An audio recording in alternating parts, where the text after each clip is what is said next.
최근 몰래카메라가 아닐까 싶을 정도로 황당한 일이 한국에서 일어났는데요.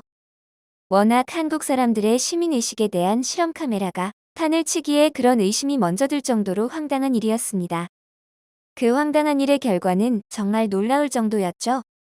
어떤 일이 일어났었던 것인지 살펴보겠습니다. 한국 사람들의 시민의식과 선행이 돋보이는 사례들은 정말 많은데요. 그중 최근 미국 앵커리지에서 들려오는 소식 또한 우리들의 가슴을 뭉클하게 해주었습니다. 뭉클한 소식의 주인공은 1980년에 미국으로 이민 간 백인숙 씨의 이야기였습니다. 1980년대에는 아메리칸 드림이라는 말이 있을 정도였는데 한국에서뿐 아니라 많은 외국인들이 미국으로 이민해 성공이라는 희망을 걸고 떠나는 일들이 많았습니다. 이를 잘 나타내 주었던 윤여정님이 열연한 우리나라 영화 미나리도 있죠.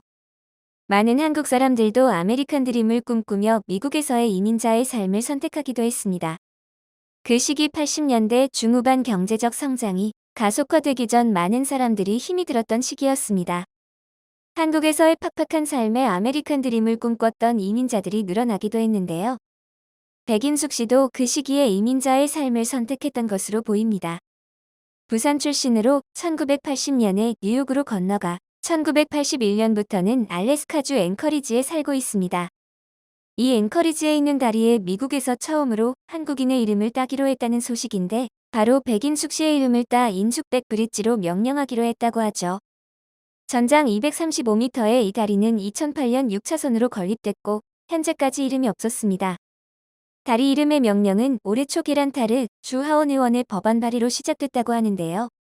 마운틴 뷰 쉘 주유소를 운영하는 백인숙 씨는 매년 추수감사절에 어려운 이웃에게 음식을 무료로 제공하는 등 선행을 베풀고 있습니다. 현지 뉴스 등 언론에도 여러 차례 보도가 되었을 정도로 오랫동안 꾸준히 선행을 베풀어 왔던 것입니다. 그는 한국전쟁 때 한국에서 가난하게 자랐고 미국에 이민해 가족들에게 더 나은 삶을 주었다고 밝혔는데요.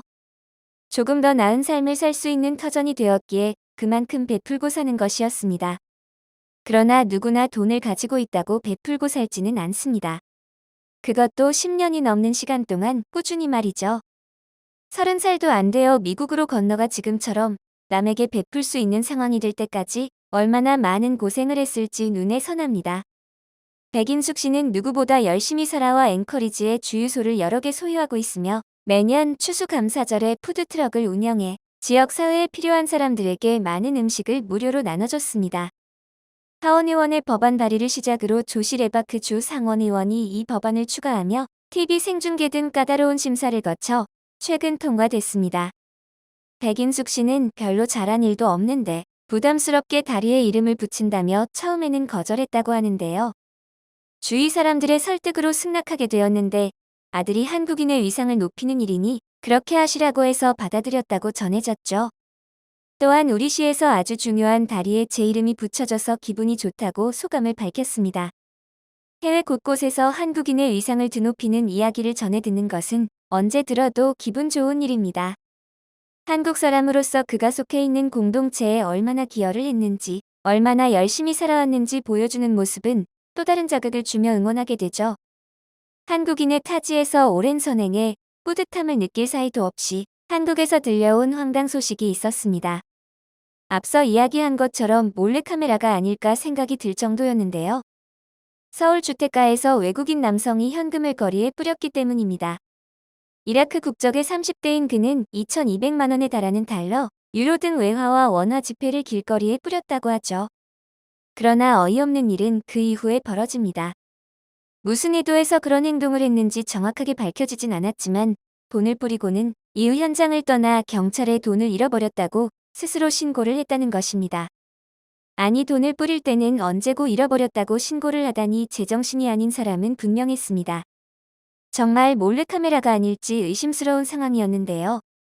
그는 당시 한 행인에게 나는 돈이 많다는 취지로 말하며 돈을 건넸으나 그 행인이 거절을 한 것에 격분했는지 지폐를 뿌렸던 것이라고 말했습니다. 이렇게 어이없는 일을 벌일 명분도 없는 일에 많은 사람들이 황당해했으나 또 한 가지 분명하게 밝혀진 일이 있었죠.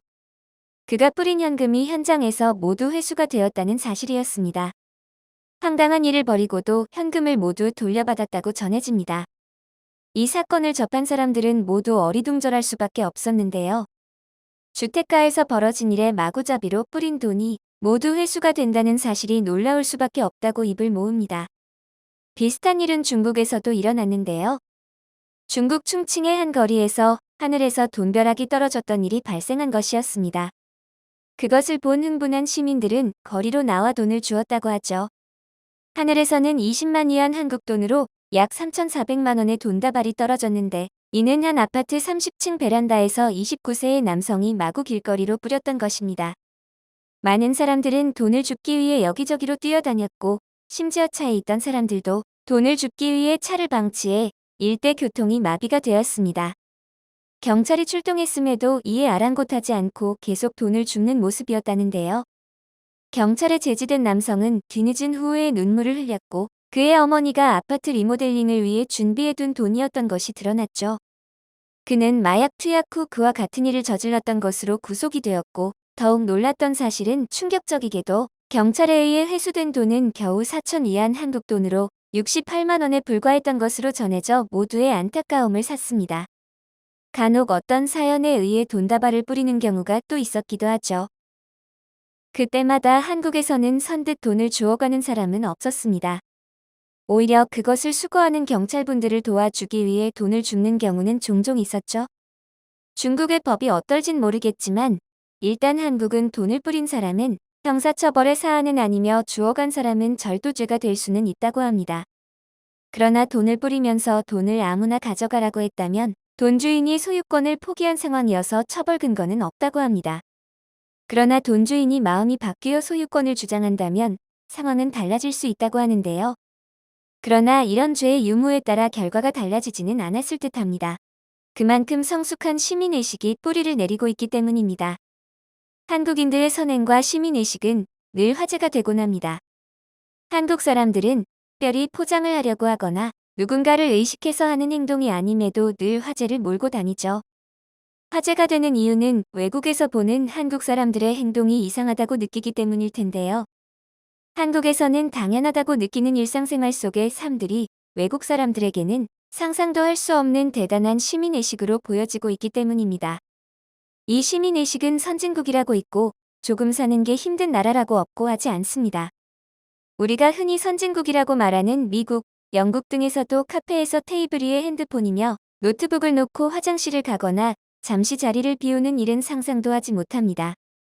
뿐만 아니라 대낮에 주차해 놓은 자동차 창문을 깨고 차 안에 물건들을 훔쳐가는 일도 비일비재하죠.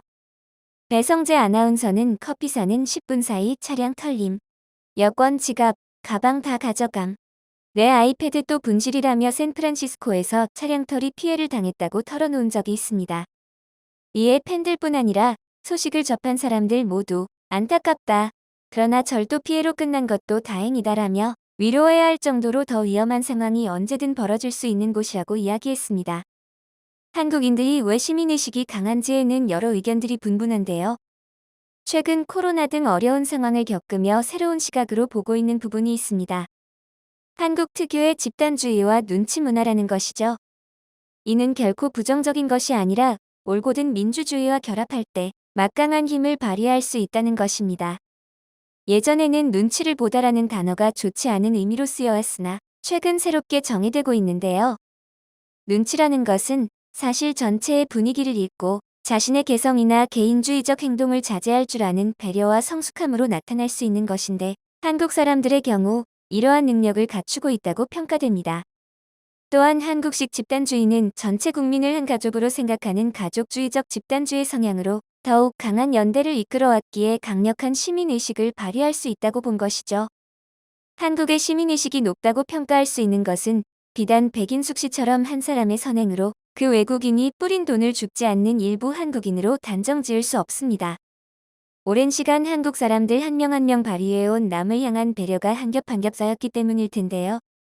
늦은 밤 24시간 카페에 마음 놓고 갈 수 있고 핸드폰을 놓고 잠시 화장실에 갈 수 있으며 늦은 시간 혼자 하는 운동이 결코 위험한 일이 아닌 평범한 나라는 많지 않죠.